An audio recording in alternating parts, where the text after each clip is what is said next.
সুপ্রিয় দর্শক, আপনাদের সকলকে স্বাগত জানিয়ে শুরু করছি your finance with Mahim Tanjib অনুষ্ঠান।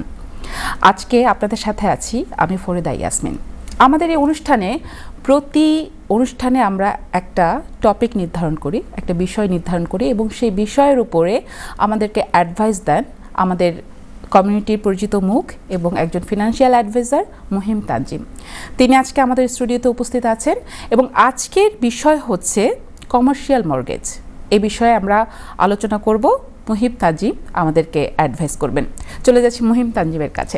মহিম তানজিব, কেমন আছেন? ভালো আছি, আপনি কেমন আছেন? আমি ভালো আছি এবং অনেক অনেক স্বাগত আবারও স্টুডিওতে এসে দর্শকদের আসলে এত চমৎকার একটা বিষয় আমরা প্রতিটা প্রোগ্রামে প্রতিটা এপিসোডে কিন্তু একটা বিষয় নির্ধারণ করি। প্রথম এপিসোডে আমাদের বিষয় ছিল first step by step guide এবং buy to let property investment ছিল দ্বিতীয় অনুষ্ঠানে এবং এইটা হচ্ছে আমাদের চতুর্থ অনুষ্ঠান, কারণ প্রথম যে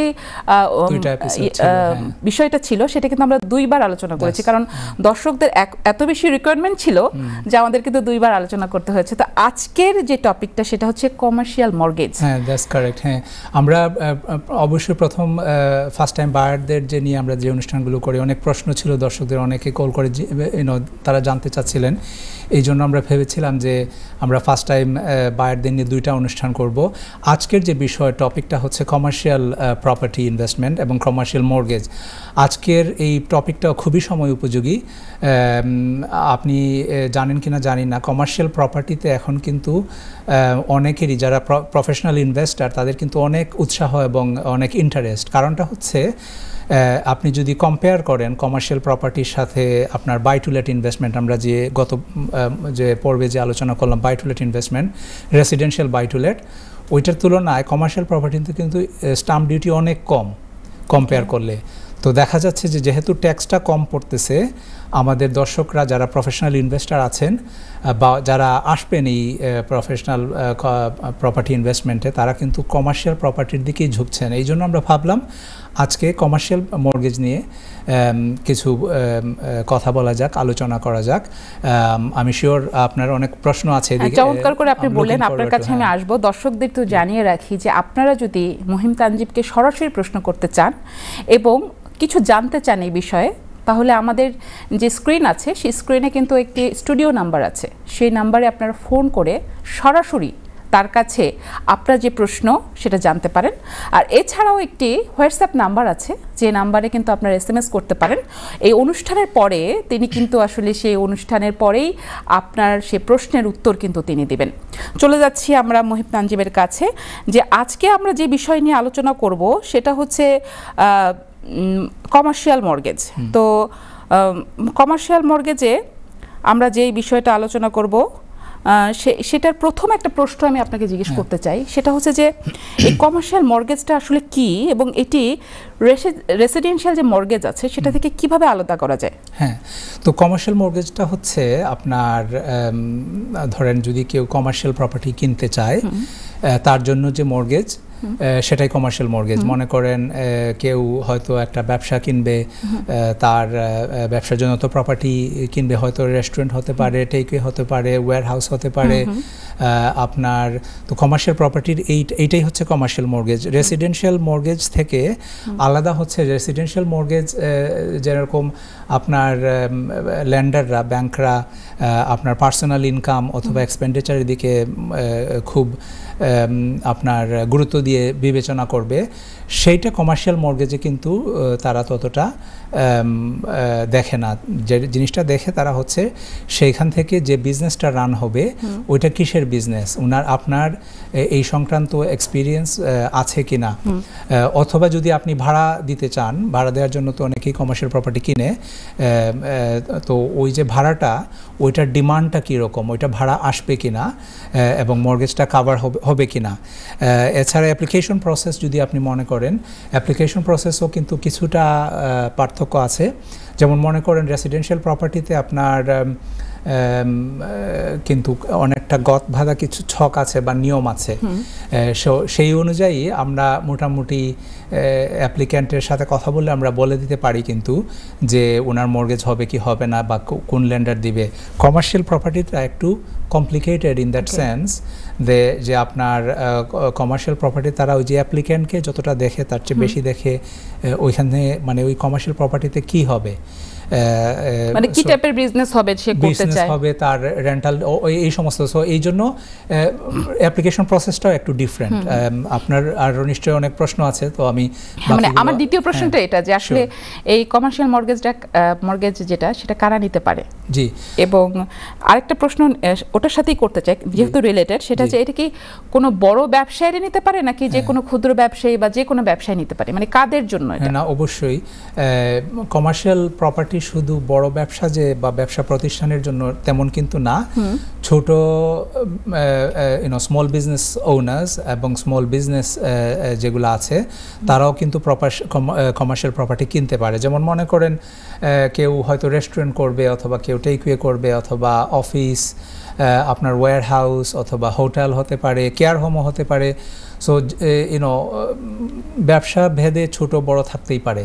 সো কমার্শিয়াল প্রপার্টিটা শুধু বড় ব্যবসায়ীদের জন্য না, ছোট ছোট ব্যবসা যারা মাইক্রো বিজনেস আছে বা স্মল বিজনেস তারাও কিন্তু কমার্শিয়াল প্রপার্টিটা কিনতে পারে। এবং এটা যে আপনার বিগ লিমিটেড কোম্পানি বা কর্পোরেট ক্লায়েন্ট হবে না, আমাদের অনেক ক্লায়েন্টরাই কিন্তু আসলে স্মল বিজনেস ওনার, যার ছোট্ট একটা দোকান আছে, হ্যাঁ, সে পারবে কিনা? অবশ্যই। এবং এটা খুবই পপুলার একটা বিষয়, যারা ক্ষুদ্র ব্যবসায়ী যারা আছেন তারাই কিন্তু আসলে এই শপ বা আপনার এই ইউনিটগুলা কমার্শিয়াল রিটেল ইউনিটগুলা তারা কিন্তু বেশি কিনে থাকেন। অবশ্যই কিনতে পারবে এবং তারা তাদের বিজনেস ওইখান থেকে রান করতে পারবে, অথবা কেউ যদি চায় যে আমি দোকান কিনবো ভাড়া দেওয়ার জন্য সেটাও কিন্তু করতে পারবে। আচ্ছা, কোন ধরনের প্রপার্টি আসলে কমার্শিয়াল মর্গেজ করা যায় আর কি, কোন ধরনের প্রপার্টি এটা? সেটা আসলে যে কোনো ধরনের প্রপার্টি হতে পারে। আপনি দোকানের কথা বলেছেন, শপ রিটেল ইউনিট হতে পারে, অফিস হতে পারে। অনেকে নিজে হয়তো তার হয়তো ব্যবসার জন্য হয়তো অফিস লাগবে, সে কিনতে পারে সেটা, অথবা অফিস ভাড়া দেওয়ার জন্য কিনতে পারে। অনেকে ওয়্যার হাউস কিনেন, আমাদের অনেক ক্লায়েন্টই আছেন ওয়্যার হাউস কিনেছেন, কিনে আয়দার নিজে ব্যবসা রান করতেছেন, হয়তো ওনার আপনার অনেক স্টক করতে হয় ওনার যে পণ্য বা ওনার যে আইটেম যেগুলা ওয়্যার হাউস কিনে, অথবা ভাড়া দিতে পারেন। আপনার যে কোনো কেয়ার হোম, হোটেল, এমনকি আমরা আমাদের ক্লায়েন্টদের জন্য অনেক সময় দেখা যায় যে ওনারা হোটেল কিনবেন, বড় বা ছোট, হ্যাঁ, ছোট হোটেল আছে না, ওইগুলোও হয়, আবার বড় বড় হোটেলও অনেক আমাদের অনেক ক্লায়েন্টরা কিনেছেন। সো যে কোনো ব্যবসা প্রতিষ্ঠান কেনার জন্য যে আপনার প্রপার্টি লাগবে, ওই প্রপার্টি, এটা কি যার কোনো বিজনেস আছে তারাই পারবে? যারা নতুন করে যদি কোনো বিজনেসে নামতে চায় তারা পারবে কিনা? এইটা একটা গুরুত্বপূর্ণ এবং সময় উপযোগী প্রশ্ন। কারণ অনেকে তো বিজনেস করতে চাচ্ছে, তারা প্রপার্টি যে মর্গেজ সেটা চাচ্ছে, তো সেক্ষেত্রে তারা কিভাবে করতে পারে? সুন্দর প্রশ্ন। হ্যাঁ, তো সেই প্রশ্নটার উত্তর হচ্ছে আপনার এইভাবে আমি হয়তো দিতে পারি যে ল্যান্ডাররা প্রেফার করে কমার্শিয়াল মর্গেজের ক্ষেত্রে প্রেফার করে যদি ওনাদের এক্সপেরিয়েন্স থাকে, হ্যাঁ, যেমন কারো যদি ট্র্যাক রেকর্ড থাকে, ওই যে বললাম না যে অ্যাপ্লিকেশন প্রসেসটা ডিফারেন্ট, কারণ কমার্শিয়াল প্রপার্টিতে কিন্তু ল্যান্ডারদের রিস্ক অনেক বেশি। কারণ আপনি হয়তো জানেন যে এই দেশে যতগুলো ব্যবসা ওপেন হয় স্ট্যাটিস্টিকলি, এবং এদেশে না শুধু দুনিয়ার যে কোনো জায়গায়, বেশিরভাগ বিজনেসই কিন্তু সার্ভাইভ করতে পারে না, ঠিক আছে? তো এইটা মাথায় রেখে, যে রিস্কের ব্যাপারটা মাথায় রেখে, তাদের স্ট্রিক্ট ক্রাইটেরিয়াও কিন্তু থাকে কমার্শিয়াল ল্যান্ডারদের। সেভাবে বলতে গেলে ল্যান্ডাররা কিন্তু প্রেফার করে আপনার এক্সপিরিয়েন্স ল্যান্ডলর্ড বা এক্সপিরিয়েন্স ইনভেস্টর বা এক্সপিরিয়েন্স বিজনেস। যেমন মনে করেন আমি এইভাবে একটা উদাহরণ দিতে পারি, যেমন আপনি চাইলেন যে একটা গ্রোসারি শপ করবেন অথবা একটা রেস্টুরেন্ট করবেন। Restaurant is very popular in our community, তো আমি সেটা দিয়ে এক্সাম্পল দিই। আপনি হয়তো রেস্টুরেন্ট করবেন, এখন যদি আপনার আগের রেস্টুরেন্ট একটা থাকে, যেমন আপনার হয়তো একটা দুইটা রেস্টুরেন্ট আছে এবং ওইগুলা তারা দেখবে যে এগুলা সাকসেসফুলি রান হচ্ছে কিনা, এই প্রপার্টিগুলো আপনি ওন করেন কিনা। যদি দেখা যায় যে আপনি ওন করেন এবং সাকসেসফুলি রান হচ্ছে, আমরা আপনাদেরকে ভালো লেন্ডারের থেকে ভালো রেটে ভালো মর্গেজ এনে দিতে পারবো, ঠিক আছে, বা আপনি পাবেন। এখন যদি দেখা যায় যে আপনার আগের কোনো এক্সপিরিয়েন্স নাই, আপনি রেস্টুরেন্ট রান করার কোনো এক্সপিরিয়েন্স নাই, প্রথমে বলি যে আপনার এক্সপিরিয়েন্স মানে আপনার ওনারশিপের কোনো এক্সপিরিয়েন্স নাই, তখন একটু ডিফিকাল্ট হয়ে যাবে, ঠিক আছে, পসিবল, মানে যারা একদম নতুন ব্যবসায়ী তাদের জন্য একটু ডিফিকাল্ট হয়ে যাবে। আর যারা একেবারেই নতুন, হয়তো উনি রেস্টুরেন্ট রানও করেননি, অথবা রেস্টুরেন্টে কখনো কাজও করেননি, অথবা রেস্টুরেন্টে ওনও করেননি, এরকম হলে কিন্তু খুবই সমস্যা। এবং ল্যান্ডাররা অনেক ক্ষেত্রেই দেখা যায় যে আপনার ওনাকে হয়তো রিফিউজ করবে মর্গেজ, কোনো রেফারেন্স তার নেই যে এর আগে তিনি কোনো ব্যবসা প্রতিষ্ঠান তার আছে কিনা। তারপরেও আমি এটা বলবো, যদি যারা এরকম আসতে চান, আপনি অবশ্যই ইন্ডিপেন্ডেন্ট ব্রোকারের সাথে কথা বলুন, কারণ in business obviously in every sector in life একটা প্রচলিত একটা কথা আছে, নেভার সে নেভার। আপনি যদি এক্সপিরিয়েন্স অ্যাডভাইজারের সাথে কথা বলেন, আমাদের যেমন মনে করেন অনেক লেন্ডার কিন্তু আছে, কারো হয়তো একটা রিস্ক অ্যাপেটাইট, কারো আরেকটা, হয়তো কোনো একটা লেন্ডার ওনাকে রিফিউজ করবে, আরেকটা লেন্ডার অ্যাকসেপ্ট করতে পারে, এবং এই মার্কেটটাও কিন্তু ভেরি কম্পিটিটিভ, অনেক লোন, সেজন্য কিন্তু ফিনান্সিয়াল অ্যাডভাইজাররা আসলে কাজ করে। এক্স্যাক্টলি। তো আমি বলবো যে নিরাশ হওয়ার কিছু নেই। আপনারা যদি কোনো এক্সপিরিয়েন্স না থাকে কিন্তু কমার্শিয়াল প্রপার্টি ইনভেস্টমেন্টে আসতে চান, অবশ্যই ইন্ডিপেন্ডেন্ট ব্রোকার যারা কমার্শিয়াল এক্সপার্ট আছেন তাদের সাথে কথা বলুন। ওনারা হয়তো আপনাকে অ্যাডভাইস দিতে পারবে যে কিভাবে অগ্রসর হলে আপনি সাকসেসফুল হবেন। সুপ্রিয় দর্শক, আপনারা কিন্তু শুনছেন মহিব তানজিবের কথা। মহিব তানজিব কিন্তু আপনাদেরকে অ্যাডভাইস দেওয়ার চেষ্টা করছে কমার্শিয়াল মর্গেজের জন্য। যারা আসলে ক্ষুদ্র ব্যবসায়ী বা বড় ব্যবসায়ী যারা কমার্শিয়াল মর্গেজ নিতে চান, তারা কিন্তু সরাসরি মহিম তানজিবের সাথে কথা বলতে পারেন। আমাদের স্টুডিও নাম্বার কিন্তু আছে আমাদের স্ক্রিনে স্টুডিও নাম্বার আছে, সেই স্টুডিও নাম্বারে আপনারা ফোন করে সরাসরি তার সাথে কথা বলতে পারেন। আর এছাড়াও হোয়াটসঅ্যাপ নাম্বার কিন্তু আছে আমাদের এই স্ক্রিনে হোয়াটসঅ্যাপ যে নাম্বারটি আছে সেই নাম্বারটি সরাসরি আপনি SMS করতে পারেন মহিম তানজিমকে। সেই মহিম তানজিম এই অনুষ্ঠানের পরে আপনাকে সেই প্রশ্নটির উত্তর জানাবে। চলে যাচ্ছি আবারও প্রশ্নে, যে আমরা কিন্তু একটা প্রশ্নের ধারাবাহিকতার মধ্যে ছিলাম।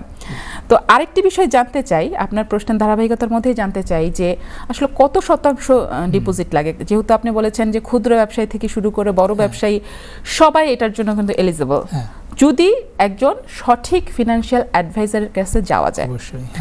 তো কত শতাংশ ডিপোজিট হলে পরে সে আসলে এটার ক্ষেত্রে এগোতে পারে? জি অবশ্যই। আর একটা খুবই সময় উপযোগী প্রশ্ন।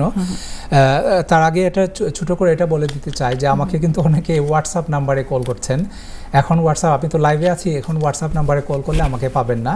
দয়া করে আপনারা স্টুডিও লাইনে যে O203 যে নাম্বার দেখতে পাচ্ছেন ওইখানে কল করুন আমাদের সাথে কথা বলতে হলে। আচ্ছা, যে আপনার প্রশ্নের উত্তরটা হচ্ছে এরকম যে মিনিমাম ডিপোজিট কমার্শিয়াল মর্গেজের 25%।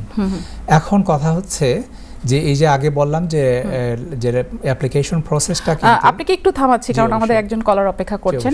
সুপ্রিয় দর্শক, আমাদের একজন কলার কল করেছেন। কলার আপনি শুনতে পাচ্ছেন? হ্যালো, আসসালামু আলাইকুম। কলার আপনি শুনতে পাচ্ছেন? আসসালামু আলাইকুম। জি, আপনার নাম বলে আপনার প্রশ্ন করুন। আব্দুল মুকিত আমার নাম। জি, প্রশ্ন করুন। জি, আমার একটা ঘর আছে, আমার মা সেপারেট থাকে।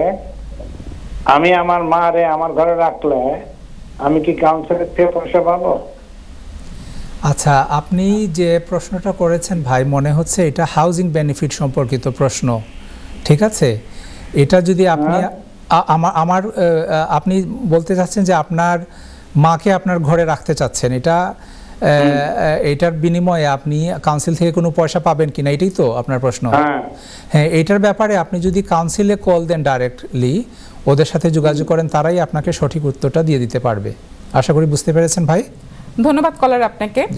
আমরা যে বিষয়ে কথা বলছিলাম যে কত শতাংশ ডিপোজিট লাগে। জি হ্যাঁ, তো মিনিমাম ডিপোজিট কিন্তু আপনার কমার্শিয়াল প্রপার্টিতে 25%। নাও আমরা আগে যেরকম বলছিলাম যে কমার্শিয়াল প্রপার্টিজে কিন্তু অ্যাপ্লিকেশনটা প্রসেসটা কিন্তু এটা যে ছক বাঁধা যেরকম থাকে রেসিডেন্সিয়াল প্রপার্টির, যে এই নিয়ম এই আইন এইভাবে হলে আপনার মর্গেজ হয়ে যাবে তো ডিপোজিট, এরকম কিন্তু না। তারা প্রত্যেকটা অ্যাপ্লিকেশন আপনার এটা বিস্পোক, মানে আপনার তারা কেস বাই কেস এটা বিচার করবে যে আপনার এক্সপিরিয়েন্স কীরকম। এখন যদি আপনার যদি এই যে ধরনের প্রপার্টি আপনি কিনতে যাচ্ছেন, মনে করেন আপনি একটা হোটেল কিনতে চাচ্ছেন, হ্যাঁ, এখন যদি দেখা যাচ্ছে যে আপনার হোটেলে এক্সপিরিয়েন্স আছে, আপনার ট্র্যাক রেকর্ড আছে, কারণ বিজনেসটা তো আপনাকেই রান করতে হবে এবং বিজনেস থেকে যে রান করে যে রেভিনিউটা আসবে এটা থেকে আপনি ওই ল্যান্ডারদের মর্গেজটা ফেরত দেবেন। তো সেক্ষেত্রে তারা যদি দেখে আপনার যে অ্যাপ্রোপ্রিয়েট এক্সপিরিয়েন্স আছে, তখন কিন্তু আপনাকে এই যে কম ডিপোজিটেও কিন্তু তারা মর্গেজ দিয়ে দিবে। তারা 75% অথবা আরও বেশিও দিতে পারে। আমরা তো বললাম যে এজ এ স্ট্যান্ডার্ড। বাট এরকম যদি হয় যে আপনার এক্সপিরিয়েন্স নাই, হ্যাঁ, তখন কিন্তু আপনার ডিপোজিটের পরিমাণ আরও বেশি লাগতে পারে। তো এই কথা হচ্ছে এটা, যে এটা কোনো ছকবাঁধা নিয়ম নাই। আপনার এক্সপিরিয়েন্সের উপরে, আপনার প্রজেক্টের উপরে, আপনার যে বিজনেস প্ল্যানের উপরে ডিপেন্ড করবে আপনাকে কত ডিপোজিট দিতে হবে। 25% typically is a starting point. এটা আপনাকে 30%ও দিতে হতে পারে, আবার 40%ও দিতে হতে পারে। আচ্ছা, এখানে আরেকটা কথা আছে, ক্ষেত্রভেদে মানে সেক্টর ভেদে আবার ডিপোজিট কম বেশি হতে পারে। যেমন মনে করেন আজকাল আমরা জানি যে যেমন এদেশে যে পাবগুলা বা হসপিটালিটি সেক্টর, অনেক রেস্টুরেন্টও এরকম হতে পারে, অথবা হোটেলও হতে পারে, কেয়ার হোমে আরেকটা, এগুলা কিন্তু স্ট্রাগলিং বিজনেস। অনেক সবাই না, বাট মোটামুটি সেক্টর বাই সেক্টর বিচার করলে এখন এই স্ট্রাগলিং বিজনেস যদি হয় সেক্টর, ওইখানে ডিপোজিটের পরিমাণ বেশি লাগতে পারে। এখন আপনি যদি একটা নতুন কেয়ার হোম খুলতে চান আজকে এবং এর জন্য একটা প্রপার্টি কিনবেন, আপনাকে কিন্তু 25%-এর উপরে, যদিও আপনার এক্সপিরিয়েন্স আছে, 25%-এর উপরে কিন্তু ডিপোজিট লাগতে পারে। তো কিটা হচ্ছে এরকম, বা এরকমও আছে। আচ্ছা, ডিপোজিটের কথাই যখন বললাম, অনেকে বলেন যে 100% কি পসিবল না। হ্যাঁ, 100%ও পসিবল। কিভাবে পসিবল আমি বলি। আপনাকে একটু থামিয়ে দিচ্ছি, আমাদের একজন দর্শক আছেন। দর্শক, আপনি শুনতে পাচ্ছেন? হ্যালো দর্শক, আসসালামু আলাইকুম। আপনার নাম বলে আপনার প্রশ্ন করুন। আমার নাম জহির। আমার প্রশ্নটা হচ্ছে আসলে রেসিডেন্সিয়াল মর্গেজের ব্যাপারে। জি বলেন, সমস্যা নেই। কোম্পানির নামে যদি কেউ রেসিডেন্সিয়াল প্রপার্টি কিনতে চায়, তাহলে সেই ক্ষেত্রে তাকে মানে সেক্ষেত্রে প্রসিডিউরটা কি? হ্যাঁ, আচ্ছা, রেসিডেন্সিয়াল প্রপার্টি যখন আপনি বলছেন, মানে রেসিডেন্সিয়াল বাই টু লেটের কথা বলছেন না? জি জি, প্রসিডিউর সিমিলারই। আপনার অ্যাপ্লিকেশনটা হবে আপনার লিমিটেড কোম্পানির নামে, আপনি হবেন লিমিটেড কোম্পানির গ্যারান্টর, ঠিক আছে? অ্যাসেস করার ক্ষেত্রে তারা আপনার পার্সোনাল সার্কামস্ট্যান্সেসটাই অ্যাসেস করবে। ডিপোজিটের ক্ষেত্রে আপনার 25% টিপিক্যালি ডিপোজিট লাগে, 75% তারা দিয়ে দিবে ল্যান্ডাররা, as long as the rental income is high enough to cover the mortgage, এবং আপনার কিছু অ্যাক্সেস থাকে। আমরা এ ব্যাপারে গত এপিসোডে বিস্তারিত কথা বলেছি। ধরেন 125 থেকে 145% আপনার একটা ইয়ে থাকতে হয় আর কি, যে এক্সট্রা থাকতে হয়, অ্যাডিশনাল ইনকাম থাকতে হয় স্ট্রেস রেটের উপরে, রেন্টাল ইনকামের উপরে। তো এইটাই মোটামুটি ইন এ নাটশেল প্রসিজিওর ভাই। আশা করি আপনার প্রশ্নের উত্তর পেয়েছেন। আর কোন প্রশ্ন? এটা টার্নওভারটা কেমন থাকতে হয়? আর জি, আবার বলুন, আমি বুঝিনি। বিজনেস টার্নওভার কেমন? ও, বিজনেস টার্নওভারের কোনো প্রয়োজন নেই, আপনার ব্র্যান্ড নিউ কোম্পানির নামে মর্গেজ করা যাবে। ব্র্যান্ড নিউ কোম্পানির নামে? হ্যাঁ, ব্র্যান্ড নিউ কোম্পানির নামে। এটা অনেকেরই ভুল ধারণা। আপনি খুবই সময় উপযোগী এবং সুন্দর প্রশ্ন করেছেন। এটা অনেকেরই ধারণা, মনে হয় লিমিটেড কোম্পানির নামে মর্গেজ পেতে হলে আমার লিমিটেড কোম্পানি পূর্ণ হতে হবে, বা ট্রানজ্যাকশন থাকতে হবে, বা টার্নওভার থাকতে হবে। এটার কোনো প্রয়োজন নেই। আপনি আজকে লিমিটেড কোম্পানি সেট করে কালকে ওইটার নামে মর্গেজ পেতে পারেন। তারা ওই যে বললাম যে মূলত আপনার পার্সোনাল সার্কামস্ট্যান্সেসটাই তারা অ্যাসেস করবে, আর অ্যাফোর্ডেবিলিটিটা অ্যাসেস করবে আপনার রেন্টাল ইনকামের উপরে। বুঝতে পেরেছেন আশা করি? No problem, thank you. দেখতে থাকুন আমাদের শো। ধন্যবাদ দর্শক। যারা আসলে কল করতে চান, তারা আমাদের স্টুডিও নাম্বার দেওয়া আছে আমাদের স্ক্রিনে, সেখানে সেই নাম্বারে আপনারা কল করতে পারেন, এবং একটু হোয়াটসঅ্যাপ নাম্বার দেওয়া আছে, সেই নাম্বারে কিন্তু আপনারা শুধু SMS করতে পারেন। এখন কিন্তু কল করবে না, কারণ এখন যিনি আপনাদেরকে ফিনান্সিয়াল অ্যাডভাইস দিচ্ছেন তিনি কিন্তু এখন স্টুডিও লাইভে আছেন। আপনাদের প্রশ্নের উত্তরটা অবশ্যই এই শো শেষে কিন্তু আপনাকে দিবে। তো আমরা চলে যাচ্ছি আপনার সেই প্রশ্নে যে কত শতাংশ। হ্যাঁ, কত শতাংশ আমরা বিস্তারিতভাবে বলছিলাম এইভাবে যে 25 থেকে 40% typically deposit depending on your experience business plan. আবার অনেকে বলেন যে 100% কোনো পাওয়ার সম্ভাবনা আছে কিনা।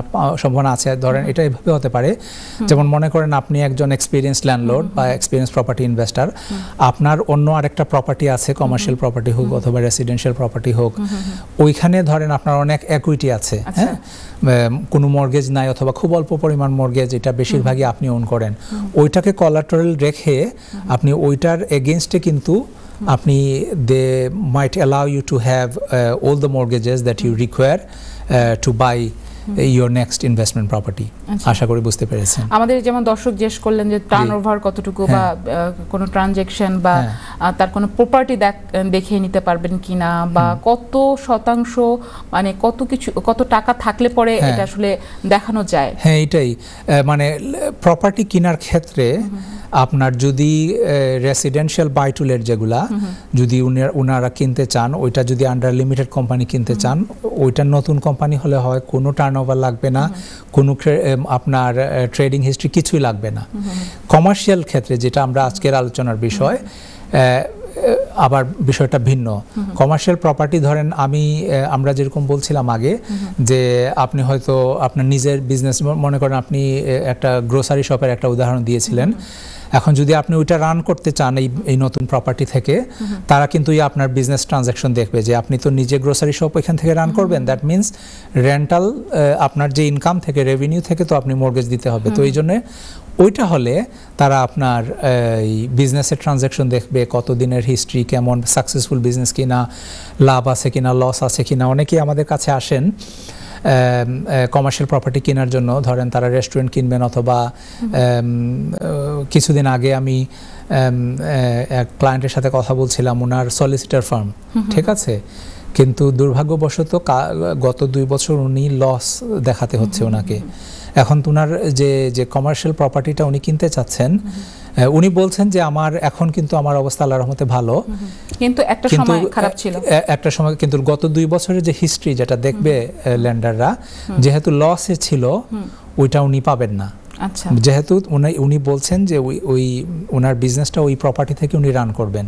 তো আপনার গ্রোসারি শপের ক্ষেত্রে যদি আপনার গ্রোসারি বিজনেসে আপনি ওই প্রেমিসেস থেকে রান করতে চান, ওই শপ থেকে রান করতে চান, তাহলে তো তারা ওই আপনার অ্যাকাউন্টস দেখবে, ট্রানজ্যাকশন দেখবে, ট্রানজ্যাকশন কীরকম হিস্ট্রি আছে আপনার ওইটা দেখবে, ওইটার উপরে অ্যাসেস করে তারপরে তারা ডিসাইড করবে মর্গেজ আপনাকে দেয়া যাবে কি যাবে না। আবার যদি আপনি এখানে আরেকটা কথা আমি শুধু ক্লিয়ার করতে চাই, যদি আপনার যারা কিনবেন তারা যদি রেন্টালের জন্য কিনেন, মনে করেন আপনি কিনছেন, কিনে অন্য একজনকে এটা রেন্ট দিয়ে দিবেন, তখন কিন্তু আবার অতটা তারা মানে আপনার যে হিস্ট্রি, যে লিমিটেড কোম্পানি যদি আন্ডারে কিনেন ওইটা আছে কিনা, তারা অতটা দেখবে না। দেখবে কি আপনার টেনেন্টের হিস্ট্রি। এখন টেনেন্ট কে হবে ওইখানে?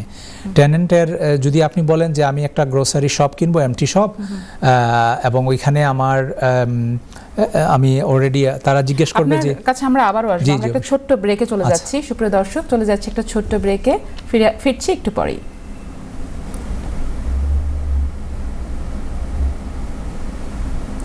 সুপ্রিয় দর্শক, আপনাদের আবারও স্বাগত জানাচ্ছি your finance with Mahim Tanjib অনুষ্ঠানে। আজকের বিষয় হচ্ছে কমার্শিয়াল মর্গেজ। তো আমাদের সাথে আছে মহিম তানজিব নিজেই, এবং আমরা অনেকগুলো প্রশ্নের উত্তর দিচ্ছিলেন আপনি। তো লাস্ট প্রশ্ন ছিল যে কত শতাংশ ডিপোজিট, সেটার মধ্যে আমরা ছিলাম। তো লাস্ট যেটা বলছিলাম যে টার্নওভার কত থাকলে পরে আসলে অ্যাপ্লাই করা যায়। হ্যাঁ, তো টার্নওভার আসলে তেমন একটা গুরুত্বপূর্ণ বিষয় না যদি আপনি ইনভেস্টমেন্টের জন্য কিনেন, কিন্তু যদি আপনার ওইটা আপনার নিজের বিজনেস রান করার জন্য কিনেন, তখন ওই বিজনেসের টার্নওভারটা দেখতে চাইবে, তখন ওইটা গুরুত্বপূর্ণ আর কি একটা বিষয়। আর ভাইয়া, যেটা আরেকটা প্রশ্ন জিজ্ঞেস করা ছিল এই প্রশ্নের সাথে রিলেটেড, সেটা হচ্ছে যে ওই যে বললেন যে লস, আসলে এই যে কত শতাংশ ডিপোজিট, সেটা আসলে কত মাসের বা কত বছরের লস থাকলে বা লাভ থাকলে এটা ডিপেন্ড করে? হ্যাঁ, তো আসলে যে ব্যাপারটা হচ্ছে যে ল্যান্ডার আপনার সে তো চাচ্ছে যে তার রিস্কটা মিটিগেট করার জন্য, যখন আপনি 25% অথবা 40%ই হোক একটা ডিপোজিট দিয়ে আসবেন, সে কিন্তু লায়ন রিস্কটা নিচ্ছে, লায়ন শেয়ারটা তার। তো এটা মিটিগেট করার জন্য তার যতটুকু করা দরকার সেটা সে যেটা দেখতে চায় যে আপনি যদি বিজনেস রান করেন ওইখান থেকে যে আপনার প্রফিটেবল বিজনেস কিনা, কারণ last thing they want that আপনাকে পয়সাটা দিয়ে দিল, আপনি স্ট্রাগলিং করতেছেন, তারা আপনারও মানে কিছু হলো না, আবার তারাও লস খেলো। এটাই মিটিগেট করার জন্য তাদের যতটুকু দরকার ততটুকুই করবে। এখন 1 বছর হতে পারে, 2 বছর হতে পারে, 3 বছরের অ্যাকাউন্টও চাইতে পারে, বাট মানে মোটামুটি আপনার এক্সপিরিয়েন্সটা দেখবে, এটার উপরই আর কি গুরুত্ব। চমৎকার বলেছেন। দর্শকদের উদ্দেশ্যে বলতে চাই, আপনারা যদি কমার্শিয়াল মর্গেজ সম্বন্ধে কিছু জানতে চান, আপনারা সরাসরি মহিম তানজিবকে কিন্তু এই স্টুডিওতে ফোন করতে পারেন। একটা ফোন নাম্বার আমাদের স্ক্রিনে আছে, সেই ফোন নাম্বারে আপনারা ফোন করে সরাসরি আপনাদের প্রশ্ন জিজ্ঞেস করতে পারেন। আর এছাড়া একটা হোয়াটসঅ্যাপ নাম্বার সেখানে আছে, সেই নাম্বারে SMS করতে পারেন মহিম তানজিবকে, এবং এই অনুষ্ঠানের পরে তিনি আপনাদের প্রশ্নের উত্তর দেবেন। চলে যাচ্ছি মহিম তানজিবের কাছে আবারও, যে আমরা তো অনেক কিছু জানলাম, তো ল্যান্ডাররা কিভাবে কমার্শিয়াল মর্গেজ আবেদন মূল্যায়ন করে, যে আবেদন করছে সেই আবেদনটা কিভাবে মূল্যায়িত হবে ল্যান্ডারদের কাছে? হ্যাঁ, অবশ্যই সুন্দর প্রশ্ন। তো এই ব্যাপারে আমি মোটামুটি 4টা বিষয়ের উপরে আর কি ল্যান্ডাররা জোর দেয় বলে আমি এখানে উল্লেখ করব। যেমন মনে করেন প্রথমে যে ব্যাপারটা তারা দেখবে যে প্রপার্টি ইটসেলফ, আপনার প্রপার্টিটা আপনার ভালো জায়গায় কিনা, ডিমান্ড আছে কিনা, আপনার লোকেশন কোন জায়গায়, টাইপ কীরকম, কন্ডিশন, হ্যাঁ প্রপার্টির কন্ডিশনটা তারা দেখবে। সো প্রপার্টি ইটসেলফ, এটা হচ্ছে নাম্বার 1 প্রায়োরিটি। নাম্বার 2 হচ্ছে ইনকাম। এখন আপনি যদি ওইখানে আপনার নিজের বিজনেস রান করেন, আপনার এটা রেস্টুরেন্টই হোক অথবা আপনি নিজেই ওয়্যার হাউস ইউজ করেন অথবা অফিস হিসাবে ব্যবহার বা যাই হোক, আপনার ইনকামটা যে বিজনেসটা আপনি রান করবেন ওইটার তখন হিস্ট্রি চাইবে তারা, যে হিস্ট্রিটা ওইটা কীরকম, আপনার ইনকামটা কীরকম, এক্সপেন্ডিচারটা কীরকম, ওইটার আপনার তাদের মূল্যায়নে, তাদের বিচারে ওইটার ভবিষ্যৎটা কীরকম, এটা তারা বিচার করবে। Like they will assess everything. তারপরে হচ্ছে আপনার এক্সপিরিয়েন্স। যেমন মনে করেন যে আমরা যে রেস্টুরেন্টের এক্সাম্পলই যদি ধরি, আপনার এক্সপিরিয়েন্স আছে কি না রেস্টুরেন্ট রান করার, আপনি যদি নতুন ওপেন করে থাকেন। আমি বলছি না যে এক্সপিরিয়েন্স ছাড়া হবে না, কমার্শিয়াল মর্গেজ হবে, এবং আমরা অনেককেই কিন্তু first time landlord, first time commercial property buyer, আমরা অনেককেই কিন্তু হেল্প করি, প্রায় প্রতিদিনই করি, সম্ভব। বাট আমি যেটা বলছি যে যদি আপনার এক্সপিরিয়েন্স থাকে, আপনি বেটার রেটে মর্গেজটা পাবেন, আপনার মর্গেজটা পেতে একটা সুবিধা হবে। তারপরে হচ্ছে লিজ টার্মটা তখনই প্রশ্নটা আসবে যখন আপনি এই কমার্শিয়াল প্রপার্টিটা নিয়ে আপনি ভাড়া দিবেন, ভাড়া দেওয়ার জন্য কিনছেন। এখন আমরা এই যে রেস্টুরেন্টের এক্সাম্পলটাই যদি ধরি, যেমন মনে করেন আপনি কমার্শিয়াল প্রপার্টি কিনছেন, আপনি ভাড়া দিবেন আমাকে, আমি রেস্টুরেন্ট রান করব, ঠিক আছে। এখন তারা দেখবে যে ওইখানে যে আমার সাথে যে কমার্শিয়াল প্রপার্টির যে লিজ, হ্যাঁ, ওইটার কতদিন লিজ আছে বাকি, ওইটার কি 10 বছর আছে, 20 বছর আছে, 30 বছর, কতদিন লিজ বাকি আছে। যদি সাধারণত দেখা যায় যে লিজ এর পরিমাণটা 3 বছর অথবা তার থেকে কম হয়, তখন মর্গেজ পেতে আপনার যে বায়ার তার জন্য একটু ট্রিকি হয়ে যায়। তো এই জন্য আমরা অনেক সময় দেখা যাচ্ছে যে আমরা আমাদের বায়ারদেরকে মানে এটা অ্যাডভাইস করি যে আপনার যদি সম্ভব হয় ওইটা আপনার কারেন্ট ল্যান্ডলর্ডের সাথে বা কারেন্ট ওনারের সাথে কথা বলে যদি লিস্টটা ইনক্রিজ করা যায়, যদি ওইখানে একটা সলভেন্ট প্রফিটেবল বিজনেস রান করতেছে এবং তাদের যদি কোনো ভবিষ্যৎ পরিকল্পনা না থাকে ওইখান থেকে চলে যাওয়ার, তারাও কিন্তু অনেক ক্ষেত্রে দেখা যাবে যে মাইন্ড করবে না লিস্টটা ইনক্রিজ করতে। তো এই মূলত এই 4টা বিষয়ের উপরে আমি জোর দেই, যে আপনার প্রপার্টি ইটসেলফ, আপনার ইনকাম, হ্যাঁ, যেমন প্রপার্টি বা বিজনেস থেকে কীরকম ইনকাম আসতেছে, আপনার এক্সপিরিয়েন্স, এবং যে লিজ, ওই যে লিজটা আছে ওই বিজনেসে ওইটা কত দিনের আছে। এই যদি 4টা বিষয় মোটামুটি ভালো একটা অবস্থানে থাকে, তাহলে আপনার মর্গেজটা পেতে তখন সুবিধা হয়। আশা করি আপনার প্রশ্ন। চমৎকার। আরেকটা প্রশ্ন জিজ্ঞেস করতে চাই, যে সেটা হচ্ছে ল্যান্ডাররা আসলে সুদের হার ও শর্তাবলী কিভাবে রেসিডেন্সিয়াল মর্গেজ থেকে আলাদা? হ্যাঁ, ইন্টারেস্ট রেট রেসিডেন্সিয়াল মর্গেজ থেকে কমার্শিয়াল মর্গেজে একটু বেশিই হয়। আমরা যেরকম বলছিলাম যে কমার্শিয়াল মর্গেজে কিন্তু রিস্ক এর পরিমাণটা বেশি, যেহেতু রিস্ক বেশি, এই জন্য তারা রিস্কটাকে মিটিগেট করার জন্য বা রিস্কটাকে কম্পেনসেট করার জন্য তারা নর্মালি ইন্টারেস্ট রেটটা একটু হায়ারই থাকে। যেমন মনে করেন আজকাল রেসিডেন্সিয়াল মর্গেজ আপনার অ্যারাউন্ড 3% ইজ অ্যাভেলেবল, হ্যাঁ, স্লাইটলি মোর ও স্লাইটলি লেস। কিন্তু কমার্শিয়াল মর্গেজে আপনার দেখা যাচ্ছে যে স্টার্টিং রেট হচ্ছে 6 অ্যাবাভ, অ্যারাউন্ড 7%। এটা যদি আপনার ক্রেডিট হিস্ট্রি এবং আদার যে আমরা যে কন্ডিশনের কথা বললাম, যে আপনার ব্যবসাতে আপনার এক্সপিরিয়েন্স, এই সমস্ত যদি থাকে ভালো রেট পাবেন। আমি এমনও দেখেছি যে অনেক ল্যান্ডার আছে যে 9-10% এরকম কিন্তু ইন্টারেস্ট রেট আছে। তো কমার্শিয়াল মর্গেজে আপনার ইন্টারেস্ট রেট হাই হবে। আচ্ছা, ইন টার্মস অফ টার্মস আপনার রেসিডেন্সিয়াল প্রপার্টিতে যেরকম 25, 30, 35 এবং 40 ইয়ার্সের টার্ম নেওয়া যায়, কমার্শিয়াল মর্গেজে কিন্তু এরকম না। কমার্শিয়াল মর্গেজে আপনার টার্মগুলো সাধারণত শর্টারই হয়, ধরুন 10 অথবা 12 বছর। হ্যাঁ, আরও বেশি, সামান্য একটু বেশিও হতে পারে, 20 বছরের 25 বছর হতে পারে, বাট নর্মাল টার্মগুলা আপনার এই 10 বছর, 5 বছর, 10 বছর অথবা 12 বছর এইরকমই হয়ে থাকে। In terms of fixed period, হ্যাঁ, যেরকম রেসিডেন্সিয়ালে 2 বছর 5 বছরের ফিক্স করা যায়, কমার্শিয়াল মর্গেজও কিন্তু এরকম ফিক্সডও করা যায়। তো এইটাই মানে সামঞ্জস্য বা অসামঞ্জস্য, আপনি এটা আর কি এইভাবে ধরে নিতে পারেন। ধন্যবাদ মহিম তানজিব আপনাকে। তো আপনারা শুনছিলেন মহিম তানজিব কিন্তু অনেকভাবে অ্যাডভাইস করছিল কমার্শিয়াল মর্গেজ যারা নেবেন তাদেরকে। তো আপনারা যদি সরাসরি কথা বলতে চান মহিম তানজিবের সাথে, তাহলে আপনারা কিন্তু এনটিভি যে স্টুডিওর যে ফোন নাম্বারটা, সেটা কিন্তু আমাদের স্ক্রিনে দেখা যাচ্ছে। সেই ফোন নাম্বারে আপনারা ফোন করতে পারেন এবং একটু হোয়াটসঅ্যাপ নাম্বার আছে, সেই হোয়াটসঅ্যাপ নাম্বারে কিন্তু আপনারা হোয়াটসঅ্যাপ করতে পারেন। আপনাদের প্রশ্ন কিন্তু আপনারা SMS আকারে লিখতে পারেন। চলে যাচ্ছে আবারও আপনার কাছে মহিম তানজিব। আপনার কাছে আরেকটি প্রশ্ন হচ্ছে যে কেউ যদি লিমিটেড কোম্পানি থাকে, আর এই লিমিটেড কোম্পানির মাধ্যমে কি কেউ কমার্শিয়াল মর্গেজ প্রপার্টি কিনতে পারে কি? হ্যাঁ, অবশ্যই পারবে। এই কথাই আমরা বলছিলাম যে লিমিটেড কোম্পানির নামে আজকাল যারা প্রফেশনাল প্রপার্টি ইনভেস্টর আছেন, তারা কিন্তু লিমিটেড কোম্পানি সেট করেই কিন্তু প্রপার্টি কিনছেন, সেটা রেসিডেন্সিয়াল বাই টু লেটই হোক অথবা কমার্শিয়াল প্রপার্টি হোক।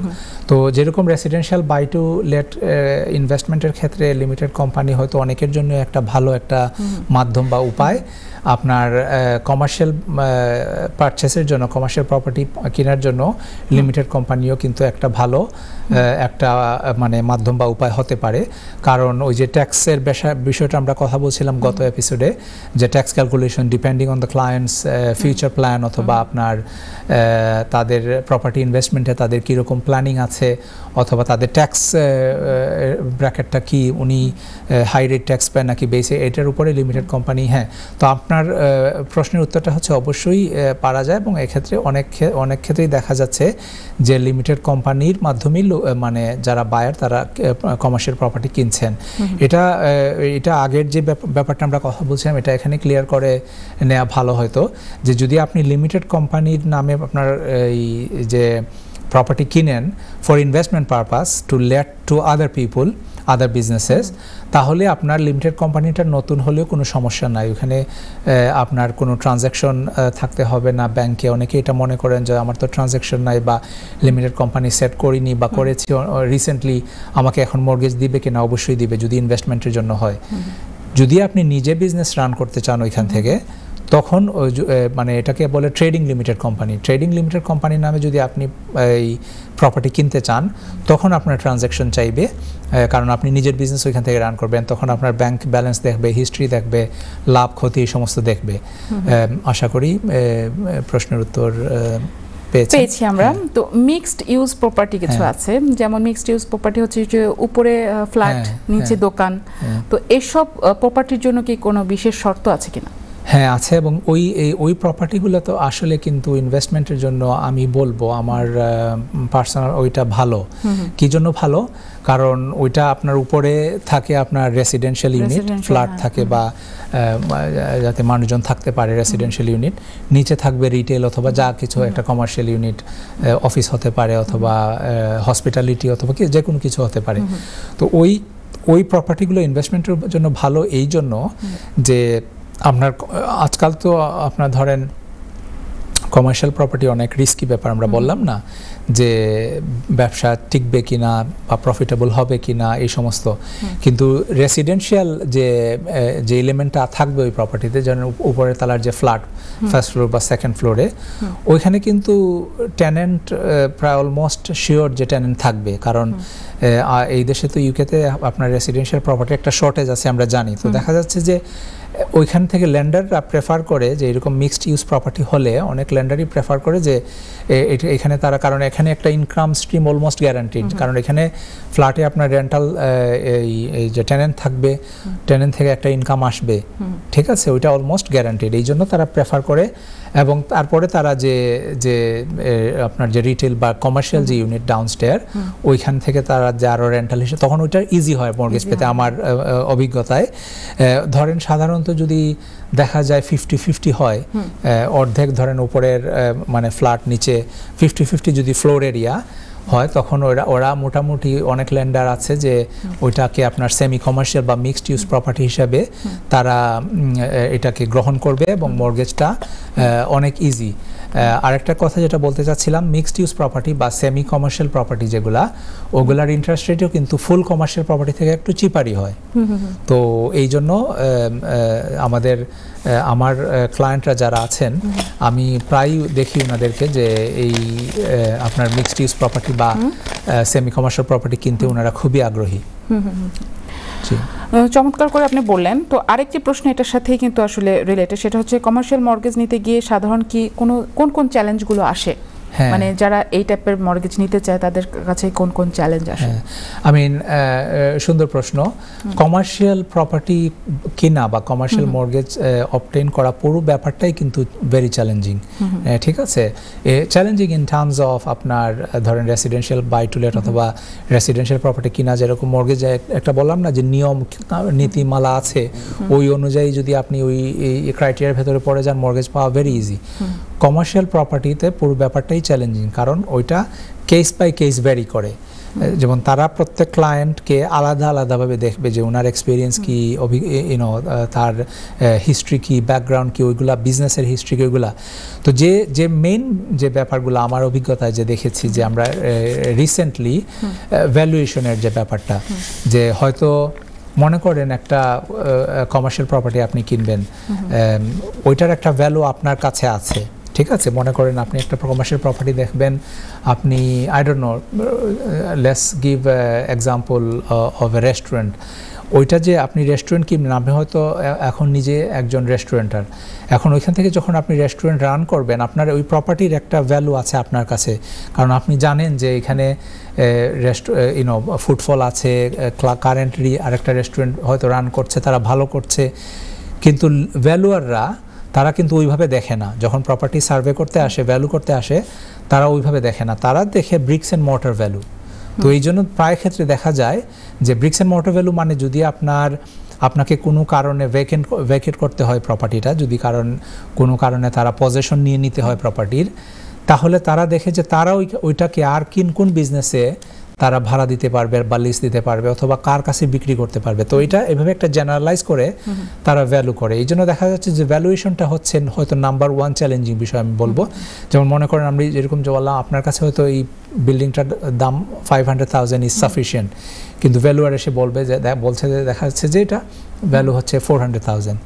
তো এখন এটা আমরা একদম অনুষ্ঠানের শেষ পর্যায়ে চলে এসেছি, আমাদের হাতে মাত্র 2 মিনিট আছে।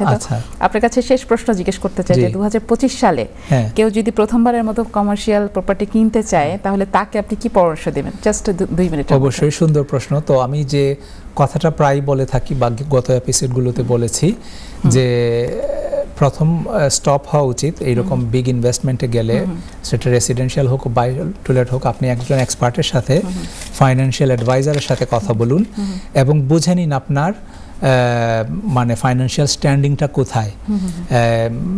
এইটা 1 নম্বর। Prepare your figures. আপনার যখন আপনি প্রফেশনাল অ্যাডভাইজারদের সাথে কথা বলবেন, তারা কিন্তু সবগুলা প্ল্যানিং আপনার সাথে কথা বলবে যে আপনি এই পজিশনে আছেন, আপনার ব্যবসা এই পজিশনে আছে, ইয়েস এটা সম্ভব না, এটা সম্ভব না, প্র্যাকটিক্যাল যে বিষয়গুলো এটা আপনাকে আলোচনা করবে। আপনার এরপরে মোস্ট ইম্পর্টেন্টলি আপনার যে কোনো প্রপার্টি ইনভেস্টমেন্টের ক্ষেত্রে কিন্তু you have to think long term. আপনি যে এটা কমার্শিয়াল প্রপার্টির হচ্ছে আপনার লং টার্ম কিন্তু ইনভেস্টমেন্ট স্ট্র্যাটেজি। এটা প্রপার্টিতে কোনো শর্ট টার্ম আজকাল নাই বললেই চলে। আমরা শর্ট টার্ম প্রপার্টি ইনভেস্টমেন্ট নিয়ে কথা বলবো নেক্সট এপিসোডে, বাট মোটামুটি প্রপার্টি ইনভেস্টমেন্ট কিন্তু লং টার্ম গেম, এটা শর্ট টার্ম না। তো এই ব্যাপারটা মাথায় রাখতে হবে। আপনার কি সময় আছে নাকি? আমরা আমাদের আরেকটু সময় আছে। আচ্ছা, ঠিক আছে।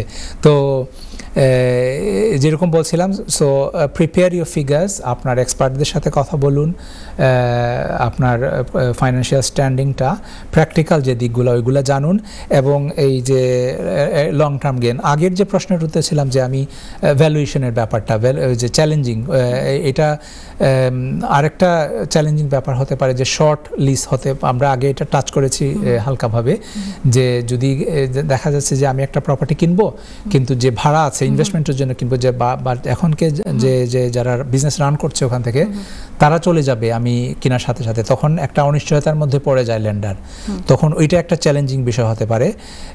স্পেশালাইজ প্রপার্টি, ওই যে সেক্টর ভেদে বললাম না আগে, যে পাব আজকাল স্ট্রাগলিং বিজনেস, হ্যাঁ, হোটেলস, আপনার কেয়ার হোমস, সো ওইগুলা যারা কিনতে চান, বা যারা অনেক ক্ষেত্রে দেখা যাচ্ছে যে অনেক জায়গায় পাব কিন্তু খুব অল্প দামে বিক্রি হচ্ছে, তো আমাদের যারা প্রফেশনাল ইনভেস্টর আছেন তারা উৎসাহী হয়ে কিনতে যান, কিন্তু দেখা যায় যে বুঝতে পেরেছি। আপনাকে অনেক অনেক ধন্যবাদ।